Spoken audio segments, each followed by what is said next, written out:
Negative character subconsciously आपल्याला आवडतो। बऱ्याच ठिकाणी प्रोटॅगनिस्ट जो कमाल दाखवू शकत नाही तो अँटॅगनिस्ट दाखवतो। त्यामागचं रिझन आपण या व्हिडिओमध्ये सायकोलॉजिकल वे मध्ये जाणून घेण्याचा प्रयत्न करूया। जेव्हा मूवीमध्ये एखादा व्हिलन आपण बघतो त्या व्यक्तिरेखेकडे आपण आकर्षित होतो। ते पात्र ज्या पण गोष्टी करतो ते आपल्या ब्रेनला फिअरलेस आणि स्ट्रॉंग वाटतं। ज्या गोष्टी आपण करू शकत नाही त्या तो सहजपणे करतो। त्याचे स्वतःचे काही नियम असतात, तो कोणाच्याही मताची पर्वा करत नाही। हिरो हा नेहमीच प्रिडिक्टेबल आणि नैतिकदृष्ट्या खरा आहे असा प्रेझेंट केला जातो। समाजात ज्या पण गोष्टी चुकीच्या होतात तो त्याला मान्य करत नाही, पण सोसायटीची ऍक्च्युअल रियालिटी बघितली तर ते आपल्याला अनरिअलिस्टिक वाटतं, कारण माणूस आपल्या फायद्यासाठी या पूर्ण तत्वाच्या गोष्टी मुळीत काढतो। त्या उलट व्हिलन या समाजाची डार्क रियालिटी आपल्या समोर प्रेझेंट करत असतो। जे ऍक्च्युअल जग आहे त्याची झलक तो आपल्याला दाखवतो। त्याच्या त्या गोष्टी काही अर्थाने आपला पॉइंट ऑफ व्ह्यू बदलतात आणि या दुनियादारी सोबत सामना करण्याचा एक नवीन पॉइंट ऑफ व्ह्यू क्रिएट करतात। दगडी चाळ मधला सूर्या आपली लाईफ सुखात जगत असतो, पण असे प्रॉब्लेम्स त्याच्या आयुष्यामध्ये उभे केले जातात की नाईलाजाने त्याला अंडरवर्ल्डचा भाग व्हावं लागतं। जे पण इन्सिडेंट्स त्याच्यासोबत होतात त्यामुळे तो व्यक्ती आपल्याला चुकीचा वाटत नाही। भलेही तो हप्ता वसूल करतो, पण बंदुकीच्या जागेवरती जोडलेले हात असतात आणि डीप डाऊन साइड आपण म्हणतो की नाही, हा व्यक्ती इनोसेंट आहे।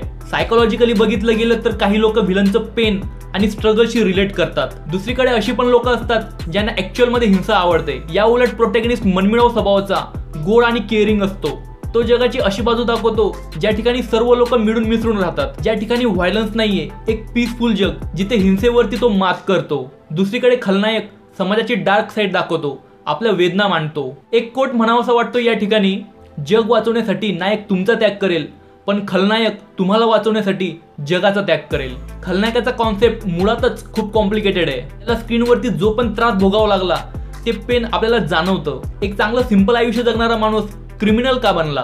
जेव्हा त्याची दुःखदायक ओरिजिन स्टोरी आपल्याला कळते तेव्हा त्या व्यक्तिरेखेबद्दल आपल्या मनामध्ये एक सॉफ्ट कॉर्नर क्रिएट होतो। आपल्याला वाटतं जे पण त्याच्यासोबत झालंय ते खूप वाईट होतं आणि आता तो जे करतोय तेच खरं आहे आणि त्याला जस्टिस मिळायला हवं, भलेही त्याने माणुसकीचा अंत केला असेल। मुळशी पॅटर्न मधल्या रावल्याचं कॅरेक्टर हे सर्वांनाच आवडलं। मुळशी तालुक्यातल्या गावातला एक सर्वसामान्य शेतकरी ते पुण्यातला सर्वात मोठा गुन्हेगार, या त्याच्या जर्नीचे खूप सारे शेड्स आहेत। तो गुन्हेगार का बनला यामागे स्ट्रॉंग रिझन आहेत। तुम्ही आमच्या जमिनी खाल्ल्या, आम्ही तुम्हाला खाणारच ना।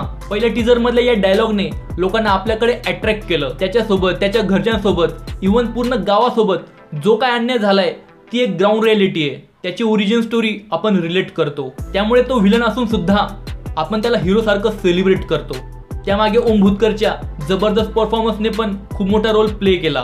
ॲट दॅट सेम टाइम असे पण व्हिलन आपल्याला दाखवले जातात जे मनाने हळवे असतात। रेगे आपल्याला दाखवतो की हे जे गुन्हेगारीचं जग आहे ते लांबून आपल्याला खूप ब्राईट दिसतं, पण ऍक्च्युअल मध्ये ते खूप डार्क आहे। फक्त लढ म्हणा या सिनेमात सर्वच कॅरेक्टर आपल्याला चांगले वाटतात। त्यातलं प्रत्येक कॅरेक्टर हा पास्ट मध्ये खूप चांगला असतो, पण असे काही इन्सिडेंट्स होऊन जातात ज्यामुळे त्यांना गुन्हेगारीमध्ये यावं लागतं। झेंडा मधला संतोष जुवेकर असो किंवा लालबाग परळ मधला सिद्धार्थ जाधव, त्या कॅरेक्टरमध्ये चांगले आणि वाईट दोन्ही गोष्टी आहेत। पण सिनेमाचा स्क्रिप्ट रायटर ज्या स्मार्ट वे मध्ये त्या व्यक्तिरेखेचं इमोशनल कार्ड आपल्याकडे फेकून मारतो, आपण त्या व्यक्तीच्या चांगल्या आणि वाईट वागणुकीमधला फरक विसरून जातो।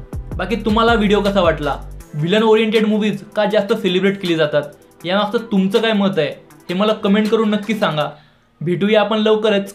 जय हिंद, वंदे मातरम।